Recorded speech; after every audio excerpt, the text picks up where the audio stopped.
Hey everyone, welcome back. Ready to supercharge your coding with AI?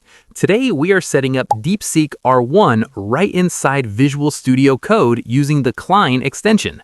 Let's get right to it. First, you need the extension. Open up Visual Studio Code, head to the Extensions tab on the left and search for Klein. Go ahead and install it. Once that's done, click the little robot icon in your left sidebar to activate it. Now, let's get DeepSeek running locally on your machine for maximum privacy. You need to download a tool called Ollama. Just search for Ollama in your web browser. Grab the installer and run it. Once Ollama is installed, open up your computer's terminal. We need to actually pull the AI model.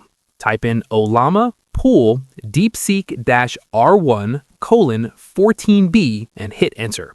That 14B model is highly recommended for coding tasks if your hardware can handle it. Alright, back over to VS Code. Let's configure Klein. Set your API provider to Ollama. For the base URL, enter your standard local host address on port 11434, and then select your newly downloaded DeepSeek 14V model from the drop-down list. Click Let's Go, and your personal AI coding assistant is completely ready to work. And that is it. If this quick setup guide helped you out today, please give the video a thumbs up and subscribe for more straight-to-the-point tech tutorials. Drop a comment down below letting me know what you are building with DeepSeek, and I will catch you in the next one.